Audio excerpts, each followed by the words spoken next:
아무튼 페르시아 제국의 이야기입니다. 그런데 이 페르시아 제국이 조금 욕심을 부려요. 크세르크세스 아니면 다리우스 이런 시기 여기까지 되면은 다 가졌으면 되는데 어디를 갖고 싶어 하냐면 여기를 갖고 싶어 합니다. 여기는 그리스입니다. 그죠? 여러분들 그런 얘기 아십니까? 낙타의 등은 마지막 한 짐에 무너진다. 그죠? 그게 별 의미도 없는데 그것까지 갖고 싶은 거예요.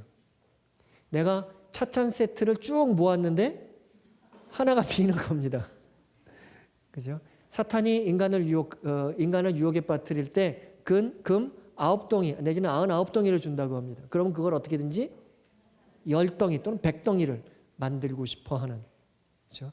그와 같은 그 이야기입니다. 여러분들도 그런 어떤 그 스스로 어떻게 제어할 수 없는 어떤 옵세션이 생길 때가 있죠. 어떻게든지 내가 요거까지 가져야 하는데 갖고 보면 그것도 아닌데, 여기서도 비슷한 상황이 드러납니다. 그래서 페르시아가 그리스에 사신을 보냅니다. 그리고 뭐라 그러냐면 아주 관대한 제의를 합니다.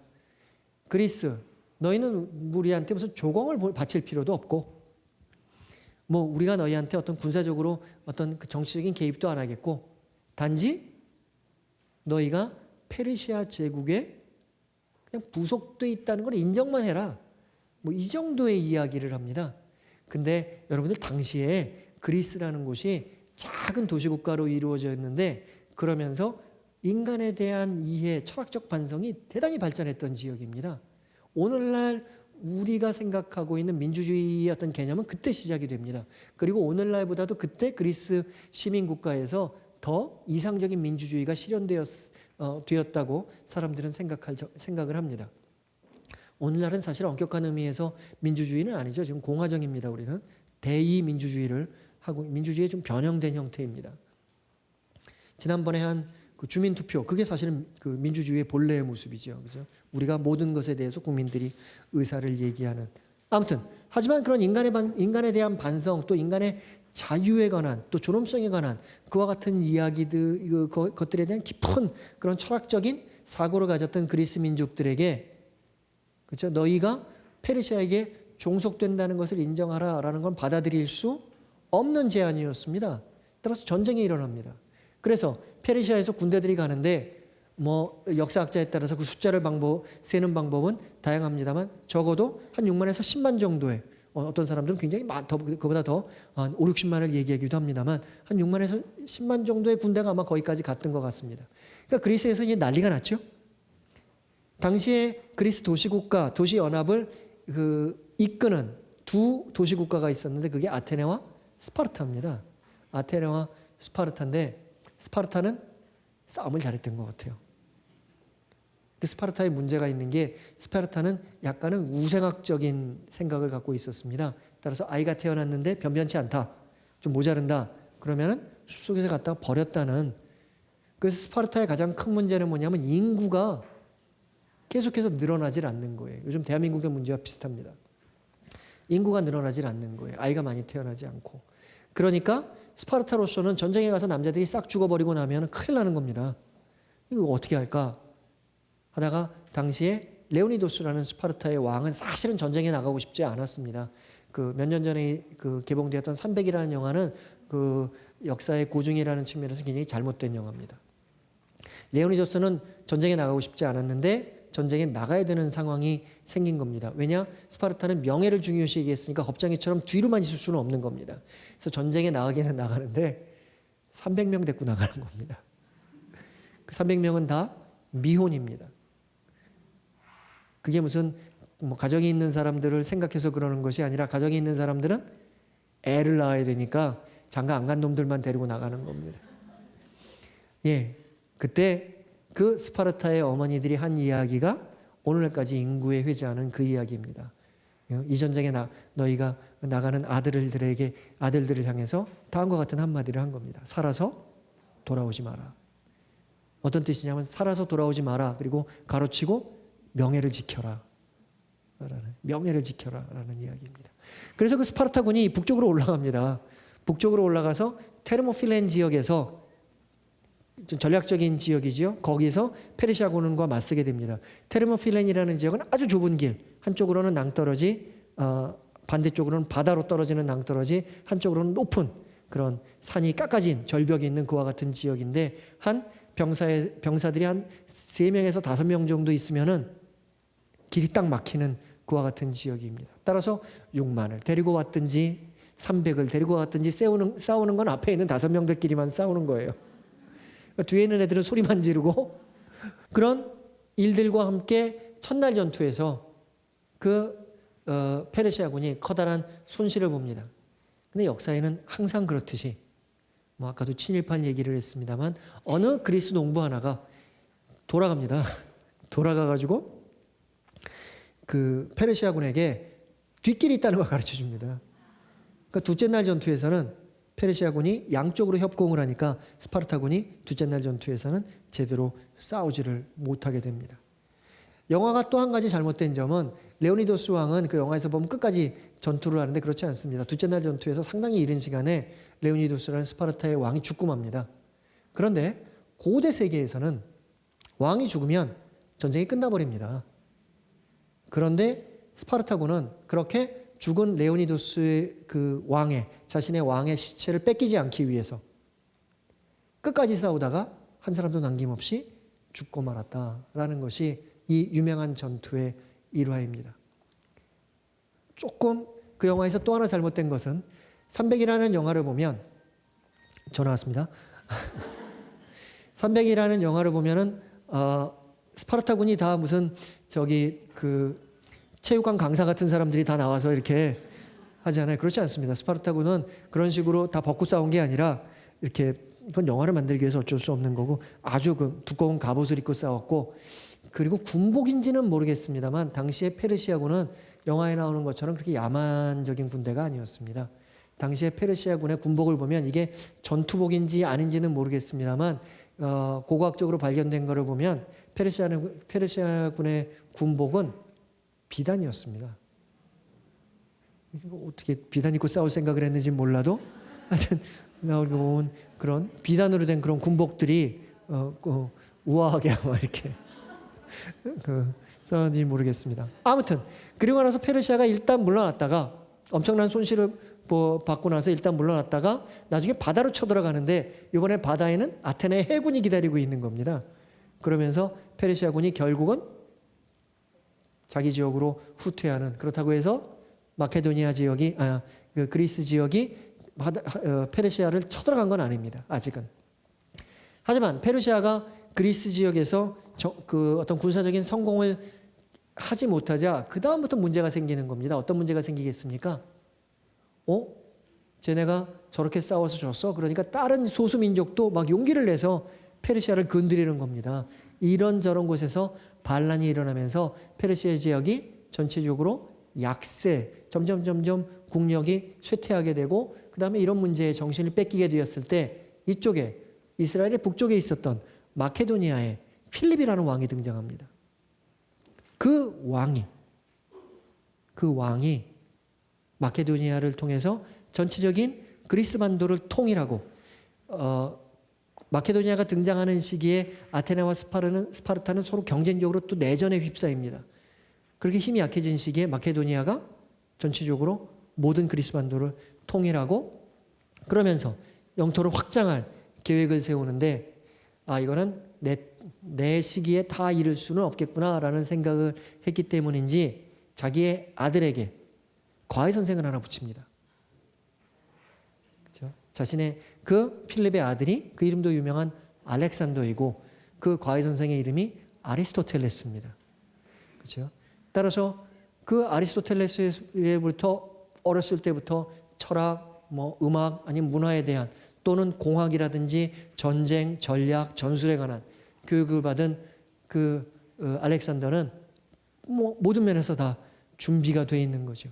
필립이 죽자 알렉산더는 이제 이런 동쪽으로 원정을 이렇게 나가게 됩니다. 그러면서 이렇게 해서 이집트까지 원정을 하고 다시 바빌론을 정복을 하게 됩니다. 그렇죠? 333년 페르시아 제국을 멸망시키는 그와 같은 일들이 생깁니다. 아수스 전투에서 결국은 모든 패권은 알렉산더에게 넘어가게 됩니다. 하지만 여러분들 놀라지 마십시오. 알렉산더는 아리스토텔레스의 제자였던 만큼 단지 정복자로 자신을 내세우지 않습니다. 이게 알렉산더의 굉장히 놀라운 점인데요. 그 고대의 시기인데 자신이 정복했던 지역들을 함부로 약탈하거나 하지 않습니다. 굉장히 어떤 윤리적인 모습을 보여줍니다. 당시에 각 지역에 있었던 실지의 하층 계급들은 이미 자신들의 그 정치인들, 자신들의 상류 계급들로부터 수탈당하던 민족들이었습니다. 그런데 알렉산더가 와가지고 자신들을 죽이거나 약탈하지 않고 다른 모습을 보여주는 겁니다. 따라서 알렉산더는 자신이 정복했던 지역에서 어떤 두려움의 대상이 아니라 환영의 대상이었습니다. 해방자로서 등장했던 겁니다. 따라서 알렉산더가 쳐들어온다 그러면 사람들은 그를 환영하는 거예요. 그렇죠? 바빌론에 들어갈 때나 그럴 때 알렉산더는 자신의 군사들에게 그렇죠? 어떤 그 여성들에 대한 폭행 아니면 약탈 이런 것들을 금지합니다. 그래서 안 된다고 얘기합니다. 그러면서 학자들을 데리고 각 지역으로 가서 그곳에 있는 어떤 문화적인 것들을 흡수하면서 전체를 소위 말하는 어떤 요즘식으로 얘기하면 소위 말하는 융합하려는 그와 같은 학문적인 시도를 하게 됩니다. 제가 알고 있기에 역사상 이렇게 환영받았던 정복자는 둘밖에 없습니다. 하나 알렉산더, 또 하나 나폴레옹입니다. 나폴레옹은 어떤 민주정이라는 그와 같은 새로운 이념을 가지고 그러다가 이제 나중에 나폴레옹이 자기가 이제 왕이 되려고 하자 많은 사람들이 나폴레옹에게 이제 실망을 하는 거죠. 그렇죠? 베토벤 같은 경우에는 나폴레옹에게 헌정하려고 썼던 그런 교향곡을 찢어버리는 그런 일들이 생깁니다. 아무튼 나폴레옹은 그렇게 실패했지만 알렉산더는 그렇지 않습니다. 전체 제국에서 그는 해방자로 불림을 받습니다. 그런데 알렉산더도 욕심을 부립니다. 어떤 욕심을 부립니까? 인도까지 정복하려고 합니다.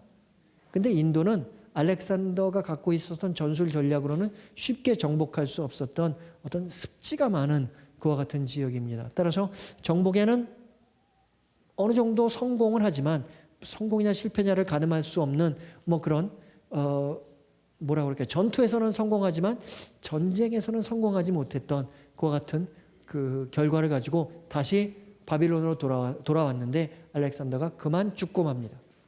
병으로 죽었다고 역사의 기록은 전하지만 아직 굉장히 젊은 나이에 죽었기 때문에 많은 사람들은 혹시 독살당한 것이 아닐까라는 요즘에 뭐 CSI가 들어가서 만약 시체를 부검했다면은 조금은 다른 그런 어떤 결론에 내려볼 수도 있지 않을까라는 좀 의문스러운 죽음을 맞게 됩니다. 근데 재밌는 것은 알렉산더가 죽고 나서 알렉산더 이후에 고대 근동에서의 모든 영웅들은 다 33살에 죽어요. 알렉산더 33살에 죽거든요.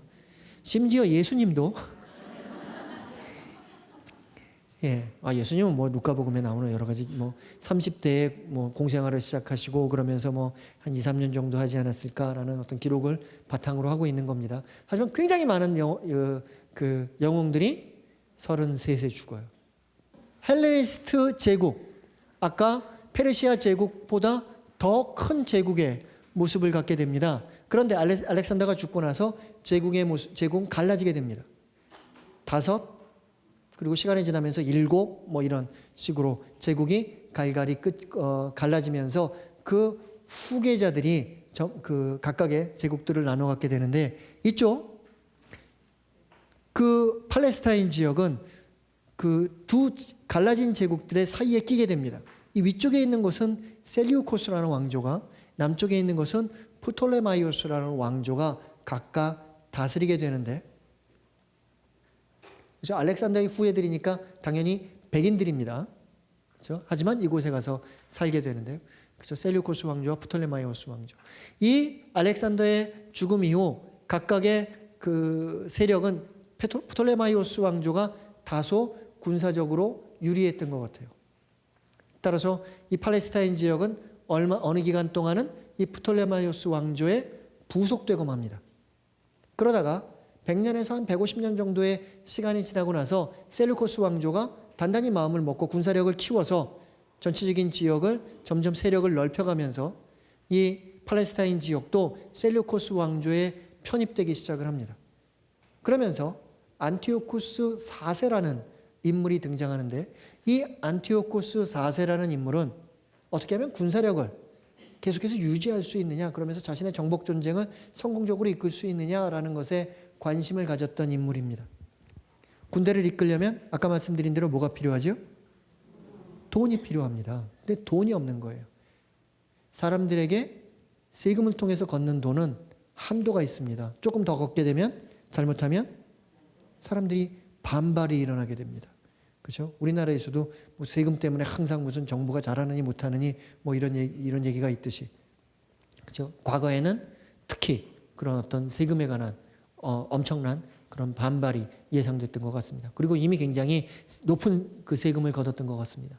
그러니까 이 안티오쿠스라는 사람이 어떤 생각을 하냐면, 그리고 그 생각밖에 할 수가 없습니다.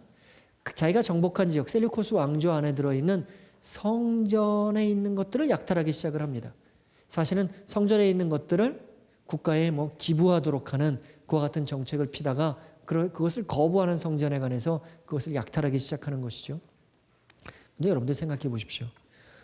본래부터 우리가 성경에서 알고 있는 11조라는 것은 유다 지역만 알고 있는 그 종교적인 그 법칙은 아닙니다. 11조는 단지 레위 지파의 다른 11지파가 도와준다라는 것으로 유다 역사 안에서는 변형이 됐지만은 본래 11조는 다음과 같은 개념입니다. 한 나라가 다른 나라랑 전쟁을 해요. A라는 나라가 B라는 나라와. 거기서 A라는 나라가 이깁니다. 그럼 앞서도 말씀드렸듯이 과거에 다신적인 신관 안에서 A라는 나라가 B라는 나라에 이겼다면은 A 나라의 신이 B라는 나라의 신을 이긴 거지요. 따라서 A 나라가 이긴 거는 누구 덕분입니까? 자신의 신의 덕분입니다. 따라서 A라는 나라가 B라는 나라와 전쟁을 해서 이기면은 그 나라를 약탈을 하는데 그 전리품의 10분의 1을 신전에다 갖다 바치는 것, 그게 본래의 11조의 그 종교사적인 유래입니다. 근데 여러분들도 아시겠지만은 요즘도 사제와 수도자들은 근검절약하지요. 그러니까 자기 신전에 그런 전쟁에 이긴 전리품이 들어왔다고 사제와 수도자들은 절대로 함부로 쓰지 않습니다. 근데 여러분들 그게 100년, 200년 세월에 거쳐서 그런 11조들이 쭉 축적이 된 겁니다. 그럼 거기에 얼마나 많은 보물들이 있겠습니까? 그거를 수탈하게 그 안티오쿠스 4세는 그거를 가지고 자신의 병력을 키울 생각을 하는 겁니다. 그런데 그 안티오쿠스 4세가 다른 데 가서는 다 자신의 그런 성전 약탈을 성공했는데 예루살렘까지도 그걸 합니다. 유다인들이 그걸 못 참는 겁니다. 유다인들이 갖고 있었던 아주 독특한 의미에서의 야훼 신앙과 성전에 관한 그들의 어떤 절대적인 믿음은 그거를 받아들이지 못하는 겁니다. 그렇죠? 안티오쿠스 4세는 성전을 약탈할 뿐만 아니라 성전에다가 자신의 신상을 갖다 놓기도 합니다. 안티오쿠스 4세가 자기를 어떤 이름으로 불렀냐면 에피파네스라는 이름으로 불렀습니다. 에피파네스라는 이름은 현시라는 뜻을 갖고 있습니다. 아니면 발현이라는 뜻을 갖고 있습니다. 왜 예수님 발현 추기를 에피파네아라고 우리가 요즘도 부르듯이 에피파네스라는, 즉 자신을 신격화하는 겁니다. 그러면서 예루살렘 성전 안에 자신의 신상까지 갖다 둡니다. 그러자 이제 유다의 사람들이 그것을 참지 못하고 제국주의 세력에 혁명을 일으키게 되는데 그게 바로 아까 말씀드린 유다 마카베오에 의한 마카베오 혁명입니다. 마카베오라는 말은 사람의 정상적인 이름은 아닙니다. 망치라는 뜻인데 아마 별명이었을 겁니다. 그 유다 마카베오를 통해서 일어난 마타티아스의 아들들의 혁명이 성공적으로 수행되게 되고, 놀라웠게도 그러면서 셀류코스 왕조가 그 내란에 휩싸이게 되자 그 유다 지역의 하나의 그 왕으로서 그런 마카베오 가문을 인정하게 되고, 그러면서 하스모네아 왕조라는, 아마 그 마카베오 가문의 그 선조 중에 있었던 누군가의 이름이겠죠. 하스모네아 왕조라는 새로운 왕조가 자리 잡게 됩니다. 그런데 문제는 마카베오 혁명을 일으킬 때는 굉장히 종교적인 순수함을 가졌던 그 마카베오 왕조가 이제 왕권으로 인정을 받기 시작을 하자 그때부터는 정치가로 돌변하기 시작을 합니다. 그렇죠? 예, 정치가로 돌변을 하기 시작을 합니다. 그 순수함이 사라지는 겁니다. 그래서 그 마카베오 혁명을 도왔던 하시딤이라는 아주 종교적으로 순수한 오직 야훼만을 생각하는 그런 어떤 순수한 사람들이 오히려 마카베오 정권 하스모네아 왕조를 적대감을 갖고 보기 시작을 합니다. 심지어는 셀코스 왕조에다가 그 왕국에다가 아니면 그 제국주의에다가 편지를 씁니다. 뭐라고 편지를 쓰냐? 당신들이 지금 오히려 우리 왕국을 좀 공격을 해달라. 그렇죠? 황사형 백서와 비슷한 그런 우리들이 이 왕조 밑에선 종교적인 순수함을 지켜갈 수 없겠다라는 편지를 쓸 정도로 그 하스모네아 왕조를 반대하는. 하지만 앞서 말씀드렸듯이 하스모네아 왕조와 함께 그 전부터 있었던 이스라엘의 주도 세력이 있지요. 귀향에서 돌아와서 누굽니까? 사제계급입니다. 그 사제계급은 하스모네아 왕조와 그 왕과 대사제의 관계를 유지하면서 그 왕국의 기득권, 주도 세력으로 남게 됩니다. 따라서 유다 왕국은 크게 두 가지의 지도적인 그룹이 생겨나게 됩니다. 그렇죠? 그 하스모네아 왕조를 중심으로 하고 있는 사제들의 그룹들과 기층민족을 중심으로 순수한 야훼 신앙을 보존하려는 하시딤 계열의 결국 예수 시대에 그런 그 예루살렘의 유다의 상류층이었던 사제 계급은 사두가이라는 하나의 계급을 형성하면서 어떤 지배 계급으로서의 자신의 위치를 갖게 되고 반대로 그 하시딤의 후예들은 백성들의 신뢰와 함께 하층민을 대표하는 하지만 수적으로 보나 어떤 율법이라든지 정신적인 측면에서 유다 세계를 지배하는 바리사이라는 그 하나의 계급으로서 자리 잡게 되는 겁니다. 그렇죠? 예. 그런데 그러면서 점점 이와 같은 세력이 약해지면서 하스모네아 왕조는 자신의 정치적인 힘을 통해서 주변 세계를 정복하게 됐는데 이 팔레스타인 지역의 남쪽 지역까지도 정복하게 됩니다. 그 남쪽 지역은 에돔 지역입니다. 그렇죠? 누구의 후예들이지요? 에사우의 후예들입니다. 에돔 지역에서 가장 에돔 지역을 대표할 수 있는 가문은 헤롯 가문이었습니다. 근데 그 헤롯 가문은 그 하스모네아 왕조는 자신이 정복했던 지역을 다 유다교로 개종시킵니다. 따라서 헤롯 가문도 유다교로 개종을 하게 됩니다. 신앙은 없었지만 장군이 천주교 영세 받으니까 그 밑에 있는 뭐들 다 천주교 가는 식으로. 하지만 그와 같은 형식으로 헤로데가 유다교로 개종을 하게 되고 그러면서 전체적으로 하스모네아 왕조가 몰락하게 되는데 그 몰락하는 과정 중에 마지막 과정이 뭐냐면 전체적인 세계 정세가 변합니다. 이쪽에 있는 로마 제국이 점점 자신의 영역을 펼쳐나가면서 로마 제국은 지중해 연안을 모두 정복하려는 그와 같은 그 계획을 세웁니다. 그러면서 팔레스타인 지역도 정복당합니다. 주전 64년 또는 63년 당시에 로마의 위대한 장군이었던 폼페이우스에 의해서 팔레스타인이 정복하면서 하스모네아 왕조는 막을 내리게 됩니다. 그때 정치적으로 굉장히 능수능란했던 것 같아요. 실제로 자기가 어떤 대단한 세력은 아니면서도 유다 지역에 이런 그 정치적인 그 내적인 내란적인 상황을 잘 이용하면서 끊임없이 자신의 힘을 유지해 왔던 그런 헤로데가 폼페이우스가 유다 지역을 점령하는 그 시기부터 자신의 정치력을 통해서 이 전체 지역의 주도권을 확보해 나갑니다. 예, 여기서부터는 강의록이 없습니다. 예, 전체적인 로마의 지역입니다. 그러면서 폼페이우스의 이후 율리우스 시저라는 체사레라는 하나의 강력한 그 정복자가 다시 한번 등장합니다. 그런데 본인이 일단 공화정을 무시하고 본인이 황제가 되려고 하다가 그가 죽고 말죠. 암살당하고 맙니다. 그렇죠? 뭐 브루투스 너마저도 뭐 그런 그 한 대목을 여러분들 기억할 겁니다. 그렇게 시저가 죽고 나서 삼두 정치의 시기를 지난 후 결국 로마 제국은 전체적으로 두 개의 세력으로 나뉘게 됩니다. 이쪽 지역은 시저의 조카뻘이 되는 옥타비아누스에 의해서, 서쪽 지역은, 동쪽 지역은 시저의 뭐 오른팔이라고 할 수 있는 안토니우스에 의해서 얘기하게 됩니다. 그리고 둘은 또 이렇게 사돈지간이 됩니다. 안토니우스가 누구한테 장가가냐 하면 옥타비아누스의 누이에게 장가를 가게 되고, 그리고 뭐 이 정도의 그 안티오키아의 어떤 그런 신방을 차리는 것 같습니다. 아무튼 이쪽에다가 옥타비아누스의 누이를 갖다 놓고 안토니우스는 여기 가서 바람을 핍니다. 이집트에 가서 그 이름도 유명한 클레오파트라와 바람을 핍니다.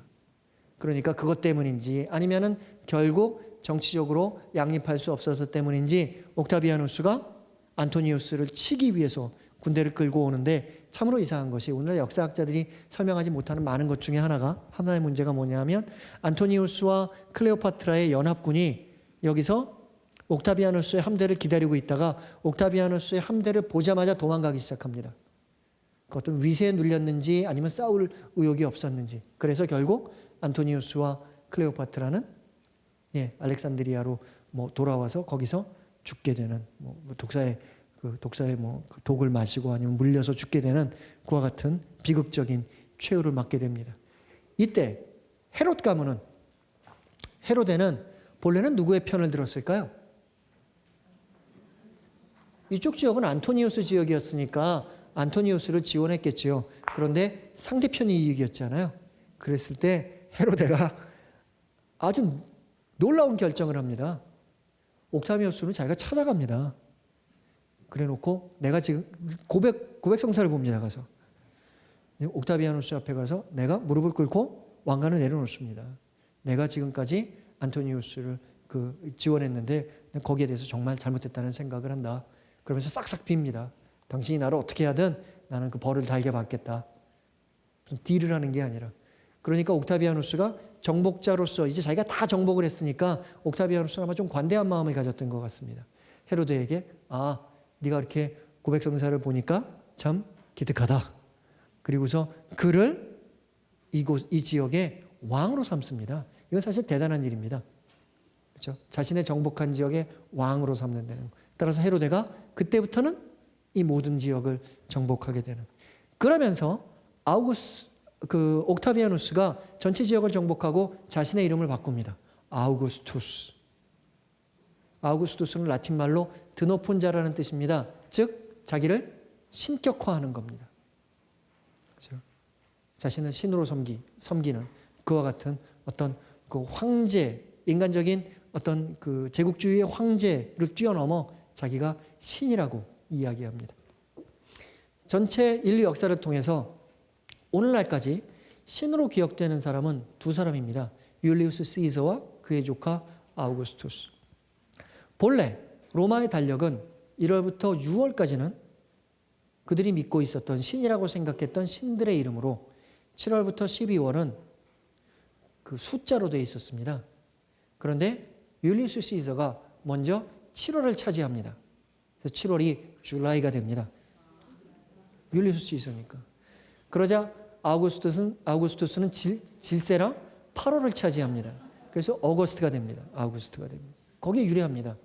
그리고 원래 라틴 말로 셉트 그러면 7이라는 소리거든요. 근데 셉템버는 9월이 되고, 8이라는 옥토퍼스 그러잖아요. 다리가 8개 있다고. 옥트는 8이라는 소리인데 10월로 밀려나고, 노바 그러면 9라는 소리인데 노벰버 11월로 밀려나고, 데카 그러면 10이라는 소리인데 12월로 밀려납니다. 그렇죠? 11이랑 12라는 숫자는 아예 없어져 버려요. 그렇죠? 근데 아우구스투스가 좀 자존심이 상하는 일이 있어요. 자신의 삼촌 율리우스 시저는 31일까지 있었는데 본래 로마 달력에서 8월은 30일입니다. 자존심이 상하거든요. 그러니까 애꿎은 2월에 가서 하루를 더 갖고 옵니다. 그래서 8월이 31일이 됩니다. 이게 정확히 역사적으로 고증된 얘기는 아닙니다. 많은 사람들이 그랬을 것이다 라고 얘기하는 그와 같은 이야기입니다. 따라서 자기를 신격화하는 그와 같은 이야기들이 헬레니스 제국에서부터 로마 제국으로 계속해서 이어집니다. 자, 유다인들이 그걸 받아들일 수 있을까요? 못 받아들입니다. 왜 못 받아들입니까? 예, 그들이 신학적인 전환을 하면서 그들이 갖고 있는 전체적인 유다 신학은 유다의 전통적인 신학은 다음과 같은 한 줄로 요약되는 겁니다. 우리 하느님 야훼 외에 다른 신은 없다 그랬는데 심지어 인간이 자기를 신으로 드러내는 이와 같은 제국주의 신학을 유다인들은 받아들이지 못하는 겁니다. 따라서 온갖 박해를 감수하고 그들을 하느님으로 고백하지 않는 유다의 순수한 야훼 신앙을 지키려는 그와 같은 사람들이 존재합니다. 그리고 그들이 싸웁니다. 그렇죠? 이제 그게 사실은 나중에 그 유다교와 그리스도교가 분리되는 신학적인 이유이기도 합니다. 따라서 그들은 그 유다의 그 어떤 순교를 겪으면서까지 다니엘서라든지 아니면 다른 데서 나오는 것과 같이 순교를 겪으면서까지 그들이 지켜온 신앙은 우리 하느님 야훼만이 유일한 신이다. 감히 인간이 자신을 신이라고 얘기하다니 그걸 우리가 받아들일 수 없다. 그렇죠? 그런데 나중에 예수님이 나와서 자기를 그 예수를 따르는 사람들이 예수를 누구라고 고백합니까? 하느님의 아들. 이게 유다 신학으로는 받아들일 수 없는 겁니다. 우리가 지금까지 우리의 신앙을 지키기 위해서 인간은 신이 아니다 라는 것을 지켜왔는데 유다인 중에 하나가 나타나서 내가 신의 아들이다 이러는 거예요. 그거를 받아들일 수 있는 유다 신학의 틀이 없는 겁니다. 그렇죠? 예, 예수님이 십자가에 못 박히는데 또 스테파노가 그렇게 그 돌에 맞아 순교하는 데는 그런 어떤 그 유다인들이 갖고 있었던 또 자신들이 지켜온 그 유일신관으로부터 출발한 신학적인 틀이 그죠? 어떻게 보면은 그 온전한 하느님을 만나는 아주 중요한 이스라엘에서의 길이었지만 정작 사람이 되어서 오시는 하느님을 알아볼 수 없는 걸림돌이 된 그런 아이러니에 관해서 우리들이 생각해 보아야 합니다. 아무튼 그 아우구스투스의 시절 앞선 주전 1세기의 지도와 큰 차이는 없습니다. 여기 있는 네모들은 다 무슨 얘기를 얘기하고 있냐면 이 시대에 있었던 국지전을 얘기합니다. 각각의 지역적인 반란들을 표시합니다. 그런데 아우구스투스 시대에는 그런 것들이 없습니다. 워낙 아우구스투스, 옥타비아누스가 갖고 있었던 군사력이 막강했기 때문에 감히 거기에 저항할 수가 없는 겁니다. 따라서 로마의 사람들은 이 아우구스투스의 시기를 대단히 아름다운 시기로 기억합니다. 왜냐? 로마의 아들들이 더 이상 전쟁터에 나가서 죽을 그런 어떤 시기가 아니었거든요. 그래서 그들이 이 시기를 뭐라고 부르냐면 박스 로마나라고 부릅니다. 로마의 평화라는 시기입니다. 어떤 시기죠? 아우구스투스가 절대 권력을 갖고 인류 역사상 한 사람의 독재자가 이렇게 모든 권력을 가지고 이 드넓은 영토를 지배했던 시기는 인류 역사상 유일무이합니다. 박스 로마나라고 사람들은 그것을 기억을 합니다. 하지만 어떤 시기입니까? 모든 힘이 한 사람에게 집중되어 있는 그와 같은 시기입니다. 이런 역사적인 시기에 이 아우구스투스의 시기에 팔레스타인의 한 작은 마을 베들레헴이라는 곳에 아이가 하나 태어났는데 그 아이의 이름이 예수입니다. 참으로 이상하죠?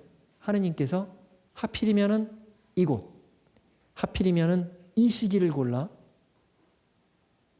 이곳에 한 아이의 모습으로 그렇죠? 사람이 되는 사건을 택하셨다는 것. 거기에 대해서 우리는 조금 한번은 좀 깊은 묵상을 해보는 것. 그것이 어떤 대림식의 중요한 의미가 될 것 같습니다. 아무튼 그렇게 본다면은 복음서에 나오는 한 가지 중대한 문제를 우리가 해결할 수가 있습니다. 복음서에 등장하는 예수님의 말씀 중에 우리들이 참으로 이해하기 어려운 말씀 중에 하나가 다음과 같은 말씀이죠. 내가 세상에 평화를 주러 온 줄 아느냐?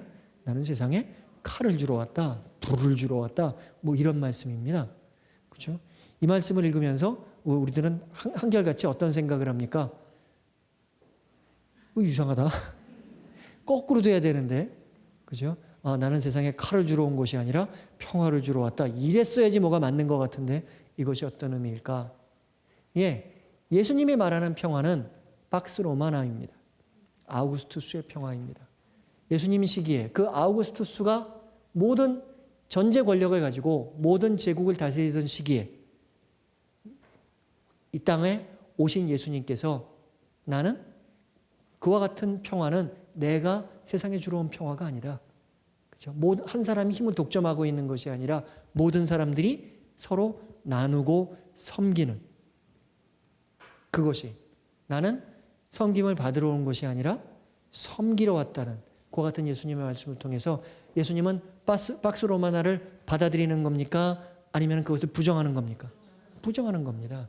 그래서 다음과 같은 한 말씀을 여러분들 기억할 겁니다. 내가 너희에게 주는 평화는 세상이 너희에게 주는 평화와 다르다.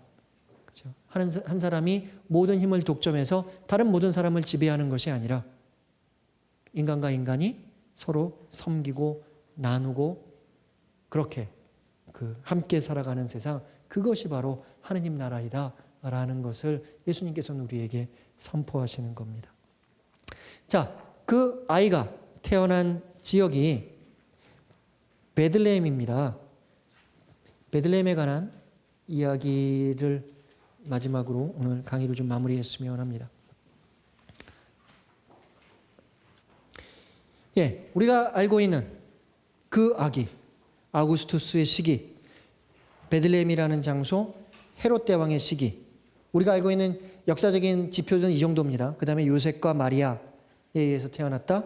그리고 그의 탄생의 이야기와 유년사는 마테오복음과 루카복음에만 등장한다. 마르코와 요한에는 등장하지 않는다. 이것이 우리들이 알고 있는 팩트입니다. 베들레헴, 다음과 같이 씁니다.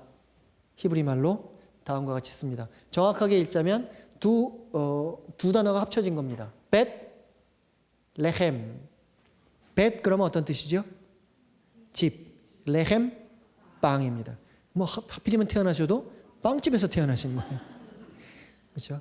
어떻게 보면 굉장히 의미 있는 것 같아요. 그죠? 제가 옛날에 무슨 어디 여행 갈 기회가 있었는데 비행기 옆자리에 앉아 있는 분이 저한테 무슨 일 하세요? 하고 물어보더라고요. 그래서 제가 천주교 사제입니다. 그러면은 얘기가 좀 길어질 것 같아서 저는 빵 장사합니다. 여러분 성당에 오시면 제가 빵 나눠드리잖아요. 빵 장사합니다. 그랬더니 더 이상 말을 안 붙이셔서 저도 편하게 여행할 수가 있었습니다. 아무튼 벳레헴, 예수님도 자기를 뭐라고 그러죠? 나는 생명의 빵이다 라는 말씀을 하십니다.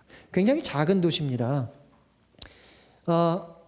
복음서에서는 여기서만 등장합니다. 마테오복음에서 등장하고 그 다음에 루카복음에서 등장하고 요한복음에서 한 번 나옵니다.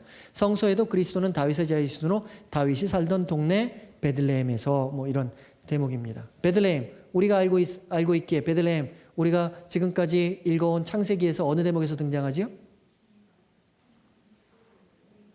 이래서 시험을 봐야 돼요. 누가 묻힌 곳이지요? 라헬이 이렇게 죽어 에프라타 곧 베들레헴으로 가는 길가에 묻혔다. 48장 내가 파탄에서 가나안 땅으로 와서 길을 걷던 중 에프라까지는 아직 얼마 더 가야 하는 곳에서 그만 라헬이 죽고 말았다. 그래서 나는 에프랏 곧 베들레헴으로 가는 길 옆에 그를 묻었다. 여기 베들레헴의 이름이 등장합니다.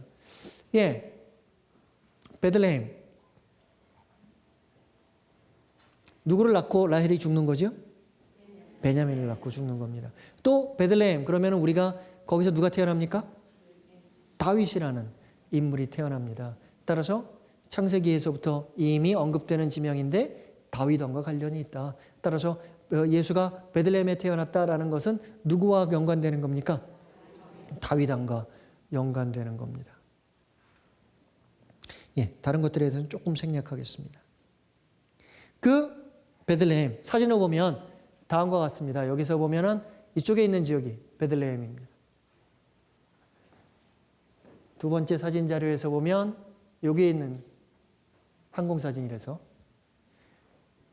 다음번 사진을 보면 여기 맨 위쪽이 베들레헴입니다. 여기 화살표로 된 부분이 잘 보이지는 않지만 예수 탄생 성당입니다.